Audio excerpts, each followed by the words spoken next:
Udah di-record dulu. Bismillahirrahmanirrahim. Assalamualaikum warahmatullahi wabarakatuh. Kami dari kelompok 3 akan mempresentasikan materi tentang Kristen Katolikan, di mana materi ini terdiri dari sistem kepercayaan agama Katolik, sistem kepercayaan agama Protestan, dan yang terakhir itu adalah perbedaan Katolik dan Protestan. Yang dimana di setiap pembahasan itu terdapat subbab, yaitu ada konsep ketuhanan, konsep alam, konsep etika, kitab suci, praktik keagamaan, hari suci, bulan suci, cara beribadah, serta sakramen. Nantinya akan dimulai oleh saya untuk mempresentasikan, kemudian berikutnya akan oleh rekan-rekan dari kelompoknya.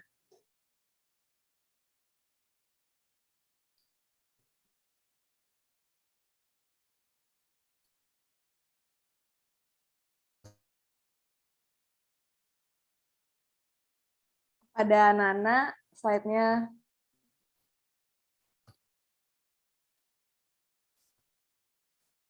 Next.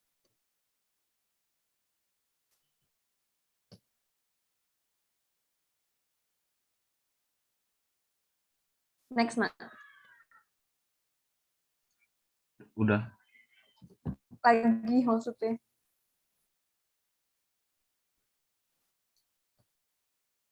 Oke, yang pertama untuk babnya itu Katolik. Tadi yang sudah dibacakan ada subbabnya itu konsep ketuhanan, konsep alam, konsep manusia, konsep etika, kitab suci, praktik keagamaan, hari suci, bulan suci, cara beribadah, serta sakramen. Next.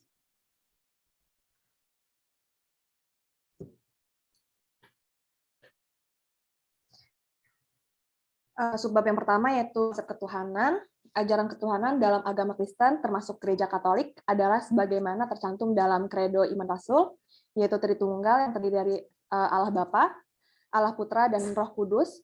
Ketiga-tiganya adalah pribadi Allah, dan ketiga-tiga pribadi tersebut adalah Allah. Semuanya Maha Kudus, Maha Sempurna, Maha Tahu, Maha Kuasa, dan kekal. Oleh karena itu, ketiga-tiganya disembah dengan cara yang sama.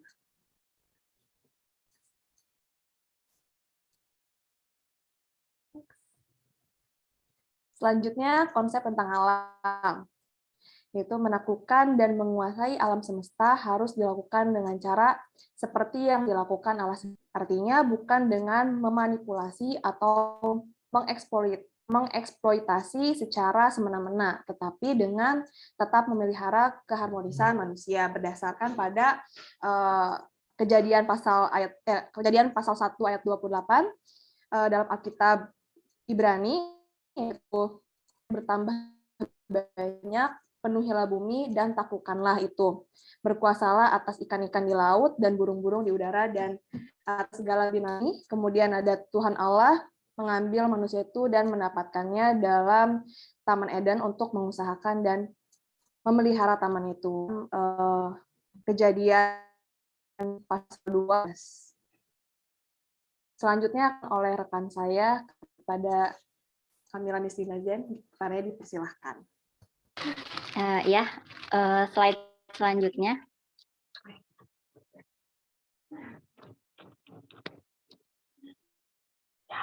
Slide selanjutnya. Udah. Kok belum ada?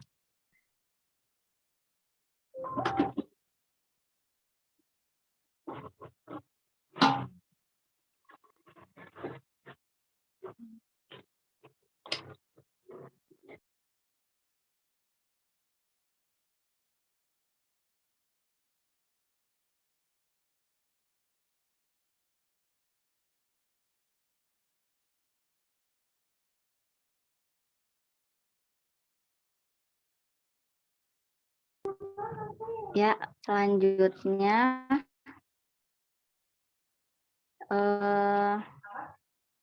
konsep tentang manusia. Manusia diciptakan sangat istimewa oleh Allah, yaitu menurut gambar Allah sendiri. Dengan demikian, manusia adalah makhluk ciptaan termulia, paling sempurna, dan paling berharga dibandingkan dengan ciptaan-ciptaan Tuhan lainnya. Tujuan penciptaan manusia adalah untuk menyembah, memuji, dan memuliakan Tuhan beranak cucu, memenuhi muka bumi dan menaklukkan bumi, alam semesta, serta segala isinya secara bijaksana, dan kepada pihak manusia Allah menetapkan hukum yang pertama dan terutama yang harus dilaksanakan oleh manusia yang terkenal dengan nama hukum kasih, yaitu kasihilah Tuhan Allahmu dengan segenap hatimu dan dengan segenap jiwamu dan dengan segenap kekuatanmu. Kasihilah sesamamu manusia seperti dirimu sendiri. Matius 22:39. Lalu ada konsep tentang etika. Gereja Katolik memakai 10 perintah Tuhan yang disampaikan Allah kepada Nabi Musa di Gunung Sinai sebagai pedoman hidup yang harus direalisasikan dalam kehidupan sehari-hari umatnya untuk mencapai kebahagiaan baik di dunia maupun di akhirat. Yesus Kristus mengukuhkan ke-10 perintah tersebut dalam kehidupannya, dan yang paling tampak diutamakan adalah sikap cinta kasih, yakni mencintai Allah dan mencintai sesama manusia. Cinta kasih merupakan hukum pokok Gereja Kristen Katolik. 10 perintah Allah tersebut merupakan hukum Allah yang diakui kebenarannya oleh suara hati manusia. Oleh karena itu, suara hati manusia akan selalu menganjurkan kepada yang baik dan akan menegur seseorang bila ia mengerjakan suatu perbuatan yang buruk. 10 firman Allah yang menjadi pedoman umat Katolik. Jangan sembah berhala, berbaktilah kepadaku saja, dan cintailah aku lebih dari segala sesuatu. Jangan menyebut nama Tuhan Allahmu dengan tidak terhormat. Kuduskanlah hari Tuhan, hormatilah ibu bapamu. Jangan membunuh, jangan berzina, jangan mencuri, jangan bersuci, dusta tentang sesamamu. Jangan mengingini istri sesamamu, jangan mengingini milik sesamamu secara tidak adil. Selanjutnya kitab suci. Di sini ada terbagi jadi 2, ada perjanjian lama dan perjanjian baru. Perjanjian lama itu ada 4. Yang pertama Taurat, yaitu Kejadian, Keluaran, Imamat, Bilangan, Ulangan. Yang kedua kitab sejarah, Yosua, Hakim-Hakim, Rut, Samuel, Raja-Raja, Tawarik, Ezra, Nehemia, Tobit, Yudit, Ester, termasuk tambahan Ester, Makabe. Yang ketiga ada kitab hikmat, Ayub, yaitu Ayub, Mazmur, Amsal, Pengkhotbah, Kidung Agung, Kebijaksanaan, Siroh. Yang keempat kitab nubuat, yaitu Yesaya, Yeremia, Ratapan, Barukh, termasuk surat Yeremia, Yehezkiel, Daniel, Hosea, Yoel, Amos, Oboja, Yunus, Mika, Nahum, Habakuk, Zefanya, Hagai, Zakaria, Maleakhi. Perjanjian baru ada 5. Yang pertama Injil, Matius, Markus, Lukas, Yohanes. Yang kedua kitab sejarah, yaitu kitab para rasul. Yang ketiga surat Paulus, yaitu Roma, Korintus, Galatia, Efesus, Filipi, Kolose, Tesalonika, Timotius, Titus, Filemon, Ibrani. Yang keempat ada surat umum, Yakobus, Petrus, Yohanes, Yudas. Yang kelima ada Wahyu. Lalu selanjutnya ada tempat suci. Itu yang pertama ada Church of Annunciation di Nazareth, Palestina. Lokasi di mana peristiwa Bunda Maria mendapatkan kabar gembira dari malaikat Gabriel bahwa ia akan mengandung dalam keadaan perawan. Yang kedua ada gereja kelahiran atau terletak di Bethlehem, Palestina. Gereja kelahiran atau Church of Nativity dianggap sebagai salah satu gereja tertua di dunia dan dibangun pada tahun 326 Masehi. Gereja ini dibangun tepat di tempat kelahiran Yesus Kristus dan dianggap sebagai bangunan suci baik oleh umat Kristen maupun Muslim. Yang ketiga ada gereja makam suci terletak di Yerusalem, Palestina. Dibuat tepat di atas bukit Golgota, tempat Yesus disalibkan, serta lokasi makam di mana Yesus dimakamkan dan bangkit pada hari ketiga. Uniknya, ini adalah satu-satunya gereja di dunia ini yang dipakai bersama-sama oleh umat Katolik, Kristen Ortodoks, bahkan oleh Kristen Protestan. Selanjutnya akan disampaikan oleh rekan saya, Cynthia. Ya, yang selanjutnya lanjutan dari tempat suci, yaitu ada Lourdes di Prancis, yang mana lokasi Bunda Maria dipercaya menampakkan diri kepada Bernadette. Lalu selanjutnya ada Vatikan di Roma, Italia. Vatikan adalah tempat terpenting bagi lebih dari 1 miliar penganut Katolik di seluruh dunia. Sebab di tempat inilah berkedudukan Sri Paus, yaitu pemimpin tertinggi gereja Katolik. Jantung dari Vatikan adalah gereja Basilika Santa Petrus yang dibangun tepat di atas makam Santo Petrus yang juga merupakan paus pertama. Yang selanjutnya yaitu ada Via Dolorosa yang bertempat di Yerusalem, Palestina. Via Dolorosa atau Jalan Salib adalah jalur yang dilewati Yesus Kristus sejak dijatuhi hukuman mati hingga disalibkan dan dimakamkan. Jalur ini dimulai dari Benteng Antonia hingga Gereja Makam Suci. Lalu slide selanjutnya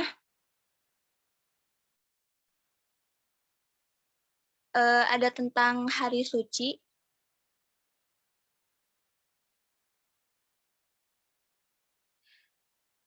Yang pertama itu ada Epifani, yang mana memperingati peristiwa yang terjadi setelah kelahiran Yesus Kristus, di mana Maria dan bayi Yesus yang baru saja lahir dikunjungi oleh 3 orang Majus dari timur yang membawa persembahan.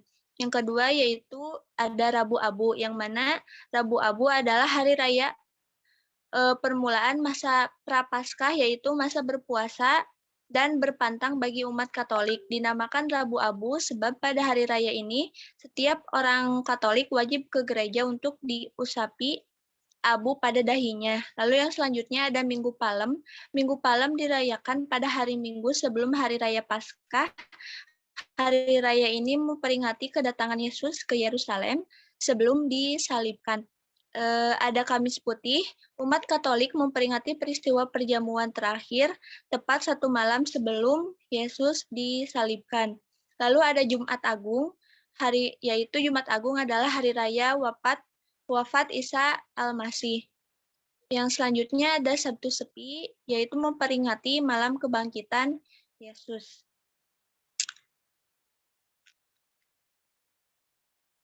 Yang selanjutnya masih ada di hari suci, ada Minggu Paskah, yaitu memperingati peristiwa kebangkitan Yesus setelah 3 hari disalibkan. Hari raya ini adalah hari raya terpenting bagi umat Kristiani dan merupakan puncak perayaan keagamaan umat Kristen. Lalu ada kabar sukacita, yaitu merayakan peristiwa di mana malaikat Gabriel memberitahukan Bunda Maria bahwa ia akan mengandung dalam keadaan perawan. Lalu ada kenaikan.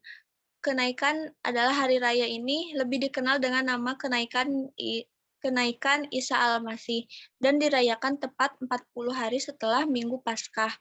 Hari raya ini memperingati kenaikan Yesus Kristus ke surga. Lalu ada Pentakosta, yaitu memperingati turunnya Roh Kudus. Lalu ada Tritunggal Maha Kudus, dirayakan untuk menghormati Tritunggal Maha Kudus, yaitu Bapa, Putra, serta Roh Kudus.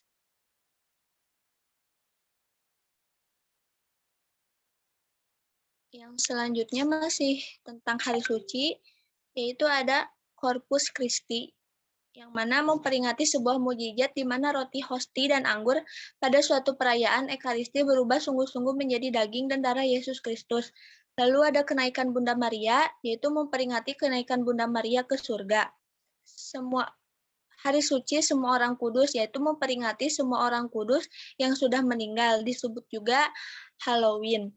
Lalu ada Natal, yang mana hari raya untuk memperingati kelahiran Yesus Kristus.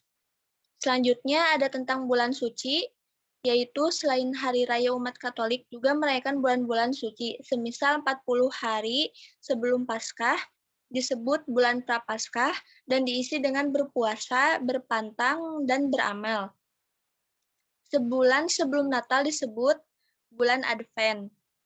Bulan Mei dan bulan Oktober dikenal sebagai bulan Maria dan bulan Rosario, di mana umat Katolik dianjurkan untuk berziarah ke Gua Maria dan mengikuti upacara jalan salib. Terakhir, bulan September dikenal dengan bulan Kitab Suci, di mana umat Katolik diwajibkan memperdalam Kitab Suci. Lalu selanjutnya akan dijelaskan oleh Saudari Ainul Fasya. Baik, selanjutnya kita masuk ke cara beribadah. Yang pertama membuat tanda salib. Hal yang paling dasar adalah membuat tanda salib menggunakan jari tangan kanan, boleh jari telunjuk atau keempat jari dikuncupkan jadi satu. Mulai dari dahi, bahu depan sebelah kiri, bahu depan sebelah kanan, dan di tengah-tengah dada bagian bawah, persis pada tulang dada. Sambil melakukan tanda salib, umat Katolik akan menyebut dalam nama Bapa, tangan di dahi, Putra, bahu kiri kanan, dan Roh Kudus dada bawah, dan mengucapkan amin. Tanda salib ini menjadi permulaan dan akhir doa, ibadat, dan misa pada agama Katolik. Yang selanjutnya sikap tubuh itu berlutut dan menunduk. Dalam misa ada saat-saat di mana umat diminta untuk berlutut. Slide sebelumnya. Slide sebelumnya.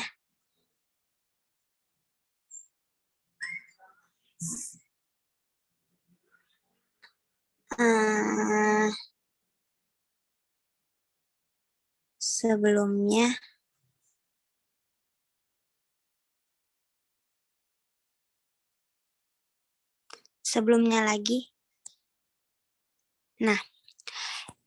Dalam misa ada saat-saat di mana umat diminta untuk berlutut, biasanya saat membaca doa dan menunduk pada bagian pujian kemuliaan. Akhir prefasi saat menyebut kudus, kudus, kudus, dan pengakuan anak domba Allah. Kedua sikap ini sebetulnya menunjukkan bagaimana kita merendahkan diri kita di hadapan Tuhan, terutama saat mengajukan permohonan doa.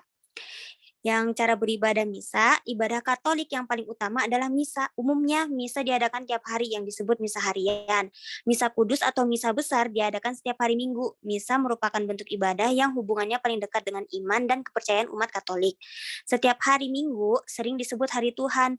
Umat Katolik datang ke gereja untuk mendengarkan sabda Tuhan yang disampaikan oleh pastor dan menerima sakramen Ekaristi atau komuni kudus. Next.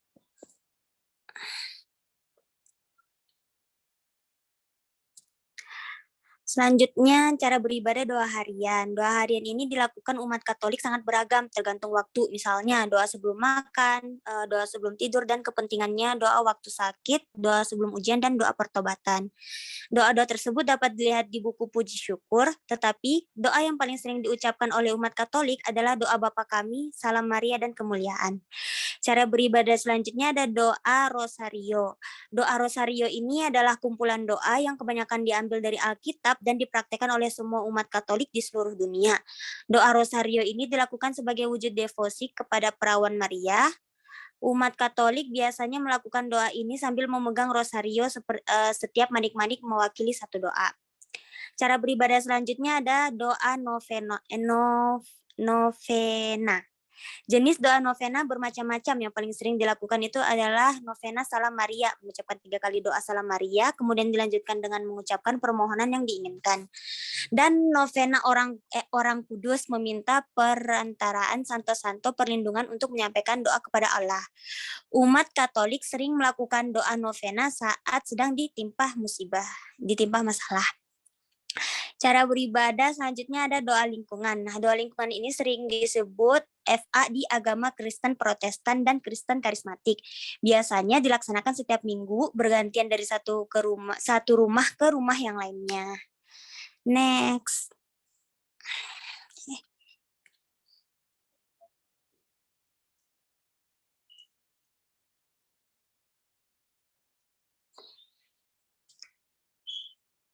Nah, Selanjutnya kita masuk ke pembahasan sakramen. Yang pertama adalah sakramen pembaptisan. Sakramen baptis merupakan sakramen yang pertama kali umat Katolik terima sebelum mereka menerima sakramen-sakramen lainnya. Pada saat penerimaan sakramen baptis, kita diperciki air kemudian dioles minyak, serta diberi kain putih dan lilin bernyala. Hal ini merupakan lambang bahwa kita telah dibersihkan dari dosa asal dan siap menjadi terang bagi sesama. Dengan menerima sakramen baptis, kita telah diangkat menjadi anak Allah dan digabungkan dengan gereja yang menjadikan kita anggota tubuh Kristus. Sakramen selanjutnya ada sakramen penguatan, yaitu sakramen krisma. Di dalam sakramen krisma ini, umat gereja Katolik menerima kepenuhan Roh Kudus yang menjadikan umat menjadi lebih dewasa secara rohani dan menjadikannya saksi Kristus yang memiliki tanggung jawab besar. Sakramen selanjutnya ada sakramen Ekaristi. Kristus mengasihi gerejanya tanpa batas dengan memberikan tubuh dan darahnya sendiri kepada setiap anggota keluarganya di dalam perjamuan Ekaristi. Ekaristi merupakan penyempurnaan dari penjamuan Paskah Perjanjian Lama yang ditandai dengan kurban anak domba. Selanjutnya akan dijelaskan Muhammad Maulana. Ya, lalu untuk slide selanjutnya ada sakramen pengakuan dosa atau tobat.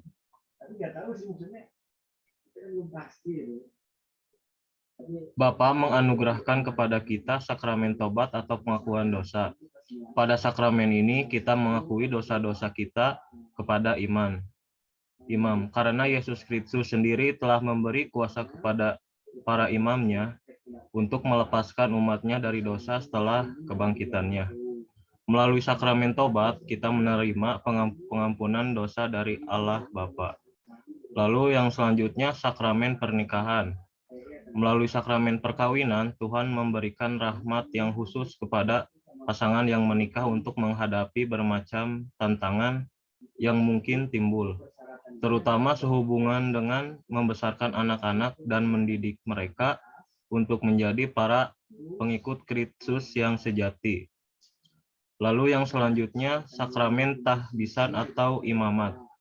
Para imam merupakan orang yang dipanggil secara khusus oleh Tuhan Yesus. Untuk menjawab panggilan Tuhan tersebut, maka mereka harus mengikuti pendidikan di sekolah seminari menengah tinggi, serta menjalani masa orientasi di pastoral di tengah umat. Lalu yang selanjutnya, sakramen urapan orang sakit. Alkitab mengatakan agar kita tidak sakit, maka baiklah kita memanggil penatua gereja untuk mendoakan dan mengurapi kita dengan minyak dalam nama Tuhan.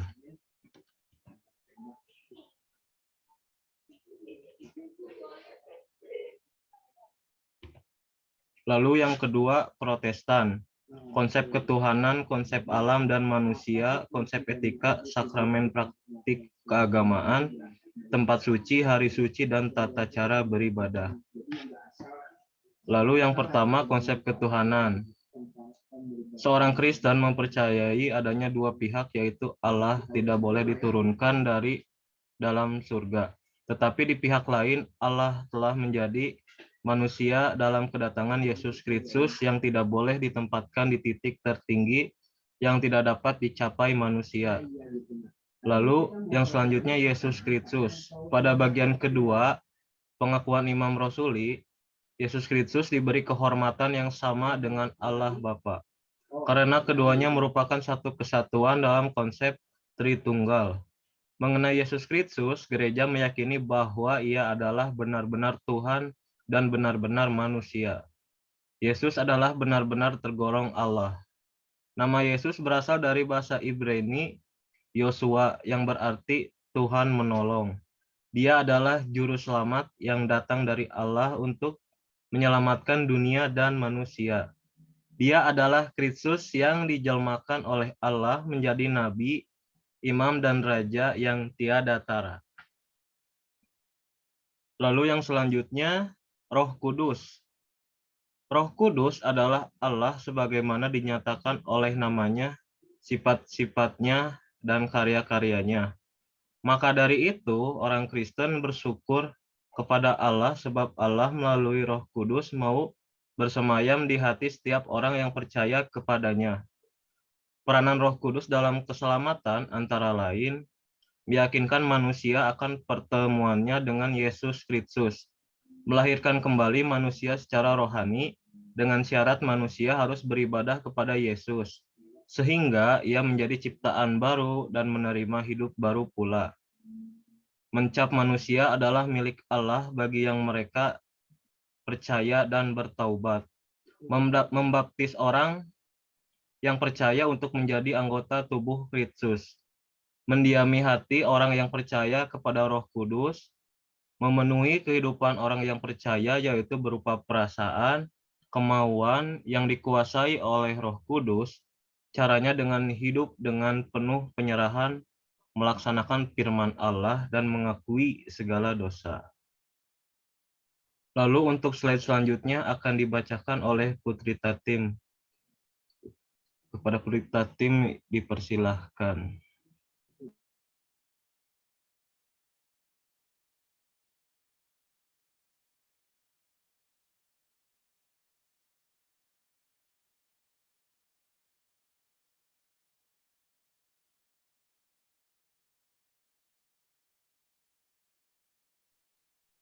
Ya, Put- untuk selanjutnya ada konsep alam dan manusia. Alam dan sejarah adalah ciptaan Tuhan, tetapi Tuhan tidak berada pada kedua ciptaannya itu. Setiap orang Kristen percaya bahwa Tuhan bekerja di dalam ciptaannya. Dalam alam, manusia dititahkan Tuhan untuk memulainya. Jadi melalui titah kerja tersebut, dunia ini dibudayakan oleh manusia. Kemampuan mengusahakan yang diberikan kepada manusia itu berada dalam janji firman-Nya yang berlaku hingga sekarang. Selama manusia menyadari titahnya, maka manusia akan bertanggung jawab kepada Tuhannya. Menurut keyakinan Protestan, setiap orang yang percaya kepada Yesus Kristus sudah menjadi ciptaan baru, manusia baru. Sebaliknya, manusia di dalam Adam adalah manusia lama yang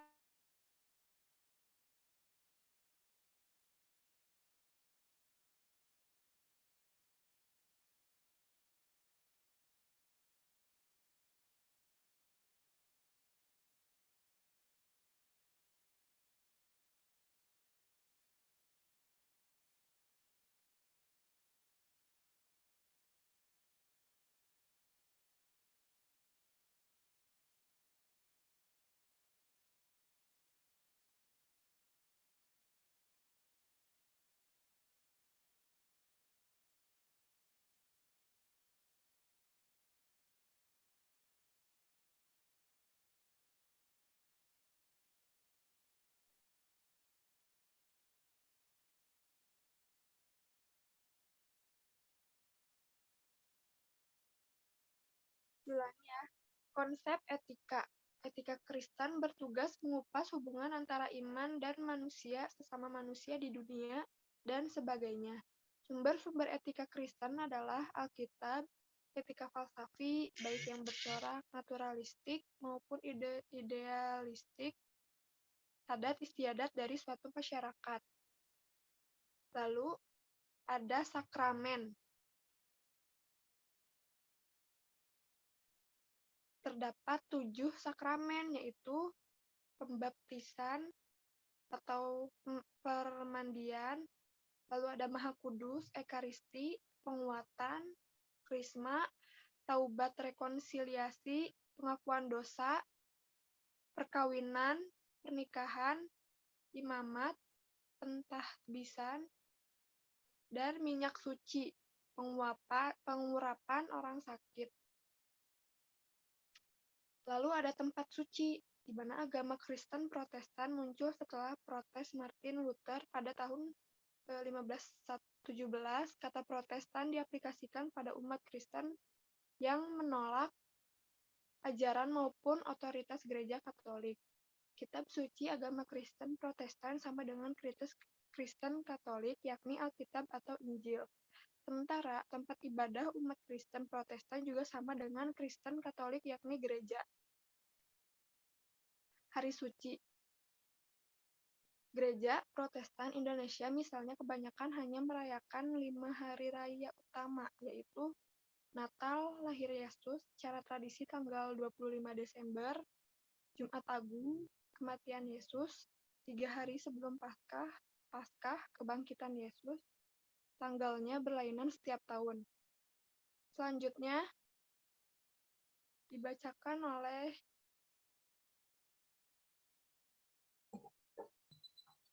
Rafa. Oleh saya. Ya. Adapun cara beribadah umat Kristen Protestan, yang pertama, pusatkan pikiran pada Tuhan. Pusatkan pikiran pada Tuhan pada segala situasi, dan ini akan menjadi dasar dari hari yang bersih.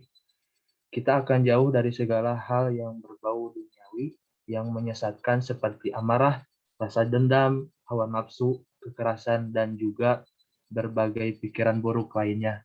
Hanya dengan selalu fokus pada Tuhan. Yang kedua yaitu berbuat baik pada sesama. Kasihilah sesama kita sebagai salah satu cara kita beribadah yang bisa dimulai dengan hal kecil seperti ramah pada siapapun dan juga berbuat kebaikan dengan perasaan tulus sehingga akan memperoleh berkat yang tidak dinilai. Selanjutnya beribadah dengan pikiran positif, tenang dalam bersikap wajar pada semua situasi, juga siapkan semua sebelum datang ke gereja. Awali dengan damai dan penuh rasa sukacita di saat kita akan memasuki gereja seperti Alkitab, kolekte, kidung jemaat, pakaian, dan beberapa hal lainnya. Lanjut. Ikuti semua ibadah dengan baik. Ikuti setiap acara di gereja dengan penuh hikmat dan juga pikiran serta jaga pikiran serta pandangan sehingga tidak mudah lemah atau terganggu oleh orang lain. Selanjutnya, konsentrasi pada ibadah. Saat sampai di gereja, kurangi pandangan melihat orang lain atau sesuatu dan lebih memusatkan telinga, penglihatan serta hati pada suatu yang pelayan Tuhan sampaikan di altar. Yang selanjutnya, hubungkan hati pada pembicara. Buatlah hati kita selalu terbuka dan di saat ada sesuatu hal yang berhubungan dengan apa yang Anda yakini, maka katakan amin atau haleluya. Yang selanjutnya, berkati orang lain. Sesudah Anda diberkati, maka sekarang waktunya Anda untuk menjadi berkat bagi seluruh orang yang ada di sekeliling Anda, seperti contohnya bersikap ramah, berbagi pengetahuan yang Anda miliki, berbagi pengalaman pribadi Anda, saling memberi, mengampuni, dan masih banyak lagi yang lainnya. Selanjutnya, adapun perbedaan Katolik dan Protestan yang akan dibawakan oleh siapa ini teh? Iya nih Pak. Ya, enggak. Antara Katolik dan Protestan, perbedaan yang pertama dalam pengakuan Paus. Perbedaan Katolik dan Protestan yang paling fundamental terletak pada pengakuan umat masing-masing terhadap adanya pimpinan tertinggi dalam agama. Dalam beragama, umat Katolik hingga kini mengakui bahwa mereka harus dipimpin oleh seorang Paus yang bertahtakan di Vatikan Roma, Italia. Sedangkan umat Protestan tidak mengakui Paus sebagai pimpinan tertinggi agama. Pecahnya agama Kristen dimulai ketika Paus Leo ke-10 pada abad pertengahan melakukan suatu ajaran yang dianggap tidak sesuai dengan Alkitab. Pendeta Martin Luther dan pengikutnya kemudian memisahkan diri dari hiruk-pikuk ajaran Katolik. Oleh orang-orang Katolik, Martin dan pengikutnya dianggap kafir dan kemudian dinamai Protestan. Perbedaan yang kedua adalah perbedaan Alkitab. Alkitab umat Katolik lebih tebal karena mengandung tambahan 12 kitab lainnya yang dinamai kitab Deuterokanonika. Sedangkan Alkitab umat Protestan lebih tipis karena tidak mengandung ke-12 kitab tersebut. Umat Protestan tidak mengakui Deuterokanonika tak lain karena adanya doktrin purgatori yang digagas Martin Luther. Yang ketiga, perbedaan dalam menafsirkan Alkitab. Dalam ajaran Katolik, menafsirkan Alkitab adalah pekerjaan yang hanya bisa dilakukan oleh orang-orang yang benar-benar ahli atau kerap disebut magisterium. Mereka yang menjadi magisterium berkumpul dan berpusat di Roma, Italia. Umat Katolik di seluruh dunia tinggal mengikuti hasil tafsiran magisterium. Ajaran Kristen Protestan, penafsiran Alkitab bisa dilakukan oleh siapa saja. Semua orang bebas melakukan penafsiran atas sudut pandang mereka masing-masing. Hal ini menyebabkan ajaran Kristen Protestan kemudian pecah belah dan terbagi-bagi. Next. Perbedaan yang selanjutnya adalah perbedaan dalam struktur hierarki pemuka agama. Umat Katolik mengakui hierarki romo, pastor, uskup, kardinal, dan paus dalam gereja mereka. Dalam tradisi Katolik, rumah ibadah atau gereja kecil dipimpin oleh romo, gereja paroki dipimpin oleh pastor, gereja katedral dipimpin uskup atau kardinal, dan gereja basilika dipimpin oleh seorang paus. Perbedaan dalam pengakuan orang kudus. Umat Katolik mempercayai adanya orang-orang suci atau kudus. Orang kudus laki-laki disebut santa dan orang kudus perempuan disebut santo. Nama-nama orang kudus dalam ajaran Katolik sering digunakan sebagai nama gereja. Nama-nama orang kudus tersebut juga bisa digunakan sebagai nama baptis bagi bayi-bayi umat Katolik. Yang selanjutnya perbedaan sakramen atau upacara suci. Perbedaan Katolik dan Protestan juga terdapat pada pelaksanaan upacara suci yang mereka lakukan. Umat Katolik mengenal 7 jenis upacara, yaitu upacara masuk agama Kristen atau baptis, upacara yang diberikan saat menginjak remaja atau krisma, upacara setiap minggu yaitu ekaristi, upacara pentahbisan menjadi pastor yaitu imamat, upacara pernikahan, upacara pengakuan dosa, dan upacara pengurapan orang sakit. Sementara itu umat Protestan hanya mengenal 2 upacara saja, yaitu baptis dan ekaristi. Next. Yang selanjutnya perbedaan dalam diskriminasi gender pemuka agama. Umat Protestan tidak menerima adanya diskriminasi gender bagi pemuka agama mereka. Baik laki-laki maupun perempuan semuanya boleh menjadi pastor. Sedangkan dalam ajaran Katolik hanya para prialah yang dapat menjadi pastor. Adapun para wanita yang diperkenankan menjadi suster atau biarawati, baik pastor maupun suster semuanya tidak diperkenankan untuk menikah. Yang terakhir adalah perbedaan dalam hal pengkultusan Maria. Umat Katolik sangat mengkultuskan Bunda Maria, ibu dari Yesus. Hal ini berbeda dengan kepercayaan umat Protestan yang tidak mengakuinya. Umat Katolik Yesus, Bunda Maria, Santa Santo, hingga patung-patung malaikat. Adapun umat Protestan mengharamkan keberadaan patung dalam tempat peribadatan karena menganggap patung sebagai berhala yang tidak disukai Tuhan. Umat Protestan lazimnya hanya menggunakan salib sebagai visualisasi atau simbol.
Mungkin cukup sekian yang dapat kelompok 3 sampaikan. Wabillahi taufiq wal hidayah. Wassalamualaikum warahmatullahi wabarakatuh.